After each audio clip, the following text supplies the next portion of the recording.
America in 1988 in pieces, but it's entered the London to Brighton every year since apart from one and completed most. Speed is limited to the courage of the driver. I like that.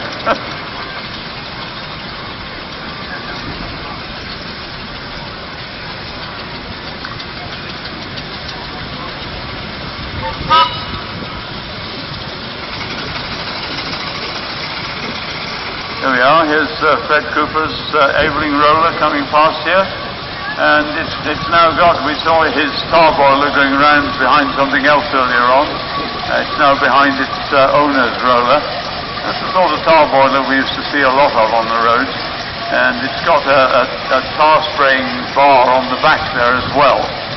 Of course, the barrel, the old wooden barrel they used to have in the old days, well, what's called on there gas tar. It would have come from the local gas works.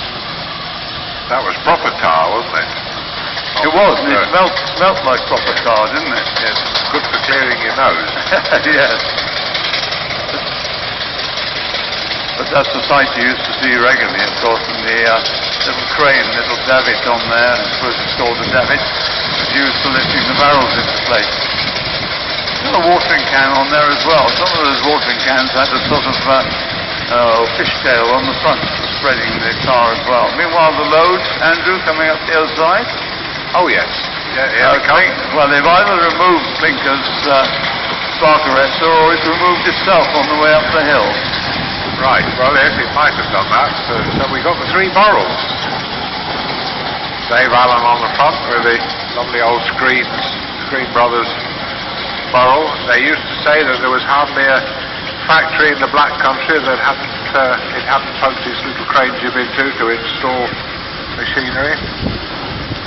Well, they're going straight round for another circuit by the look of it.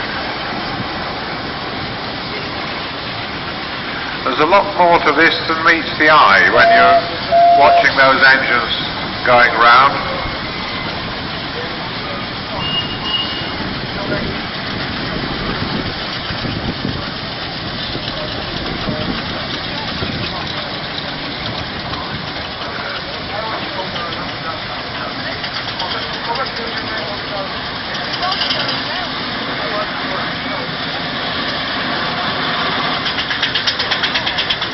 Well, Colin's just come in to tell us that the next engine on the load down there is going to be Colossus, John Atkinson's big McLaren, and he's going to try first of all going round here on his own, and if he gets round here, if it gets around here perfectly well, then he's going to have a go at going up the hill. So that'll be a sight and sound worth seeing and hearing. Meanwhile, what have we got? Got a little roller coming past here. Fowler roller, another of the engines we've got here that were owned by Jackson, Samuel Jackson.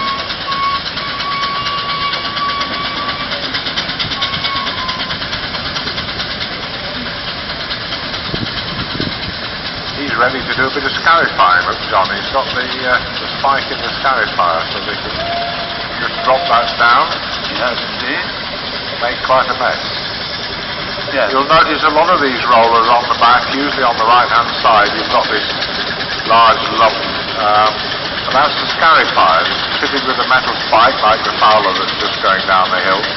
Would enable you to rip up the road and then level it all out and roll it down again.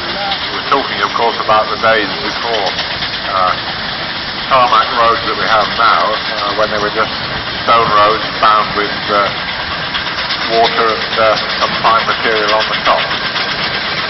Yeah, it's coming past me now. We have one of our German-built rollers, the Rutenmeyer, and this one dates from 1930s, actually owned in this country now, I think by John Carr from Sheffield, exhibited by Andrew Turner. Probably built on the license from Burroughs, I expect, John, because it's got the single-track compound block, hasn't it? Yes, yes.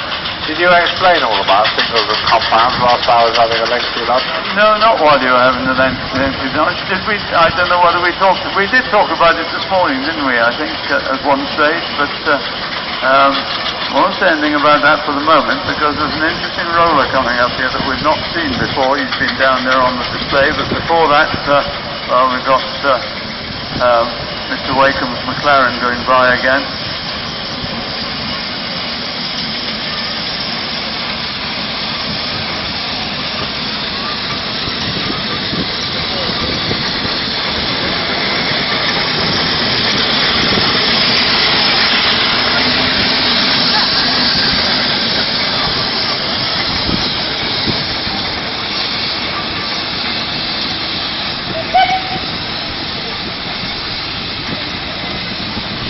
Now, this roller coming up right alongside the fence towards us here, it's a yellow-coloured roller. I mean, it looks like the Stroudley yellow of London and Brighton and South Coast Railway, but this is an Armstrong-Whitworth roller.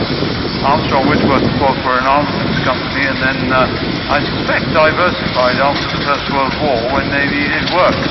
And they built these rollers. This one's been owned by Mick George for many years. I think it's the oldest Armstrong surviving. It's one of two we have here this weekend, or this week rather. There's one in the marquee down there. Known, I believe, as the Flying Banana, isn't it? It is indeed, yes. And,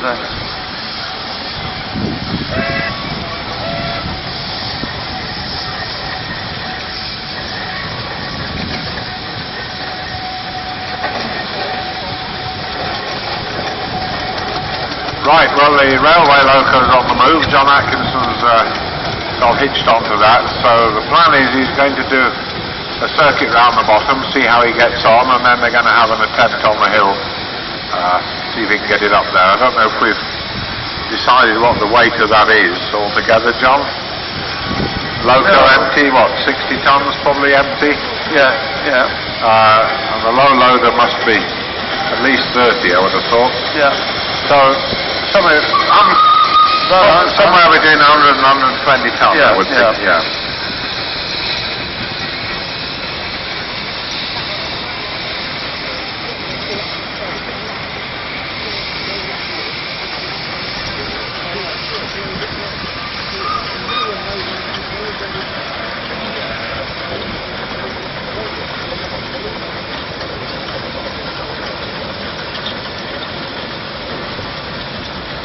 See the Armstrong roller here, Andrew. Another one with a scarifier on the back with a sort of ship's wheel control on that. But these, there weren't all that many of these Armstrongs built. I'm not sure what they made, but they're a very distinctive roller. You can see it from not just the colour. This was the standard colour they offered, in actual fact, but Evening and Porter roller coming through the middle there. Mike Fuller owns that. That's one of the ones that's had rubber tyres fitted to it. He does a lot of road work. He travels from his home near Chatham all over the country with that roller to rallies and steams it along the road wherever it goes.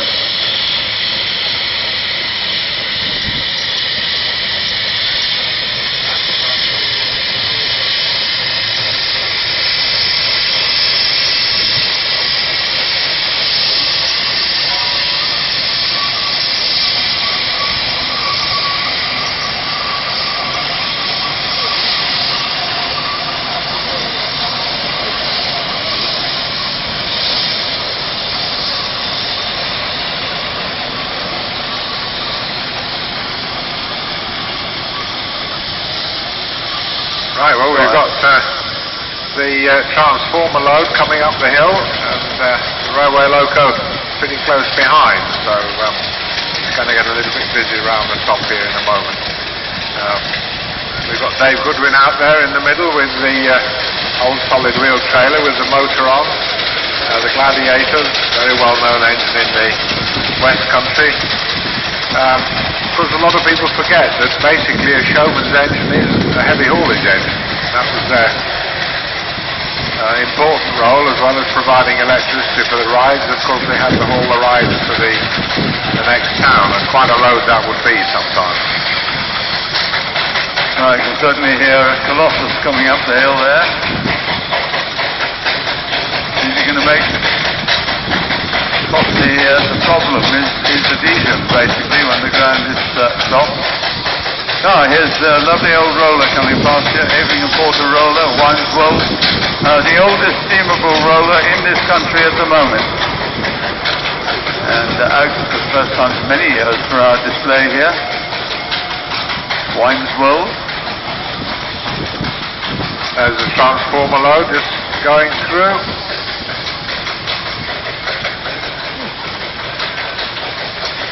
Now you can hear Colossus doing a bit of work. You can, can't you? It's interesting because it sounds like a railway locomotive, doesn't it? Yep. There we are. He's just coming up round now with the railway loco. There's at least 100 ton on the bar behind that engine. It doesn't look as though he's short of power, but he might lose his feet. That's the tricky bit. I think he's got what we call the button in now, by the sound of it, on double high, isn't he? You just see it bobbing up and down quietly in the front, John.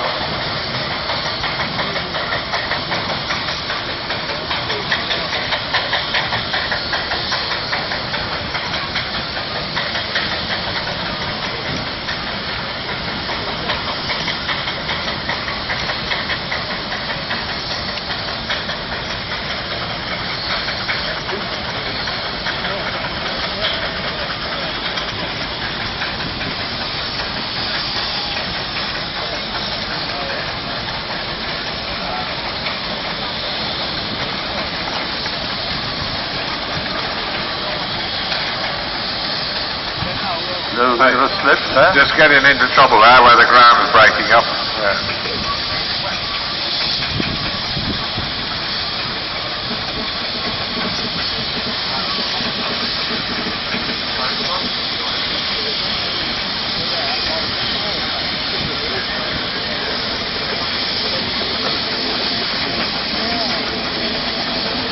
So there you are, ladies and gentlemen. That's quite a spectacle. Colossus, it's absolutely unique, that engine there on the front with the tandem compound cylinder arrangement. Gareth Muscombe's on the regulator, who's not unfamiliar with this sort of load. Would be normally used to being in the cockpit of the truck behind. Drive something very similar. There they are down the slope. This, of course, is the point at which your steam engine really becomes not very useful, shall I put it, because engines can pull a hell of a weight, but what they can't do is stop it. You've only got the most rudimentary brakes on an engine, a couple of wood blocks rubbing on the back wheels, and when you see these pictures of big loads being moved and they'd have one engine on the front and perhaps a couple on the back, they're there for braking. The one on the front can certainly manage to move it, but he needs that extra help to hold it back. The trailers of the day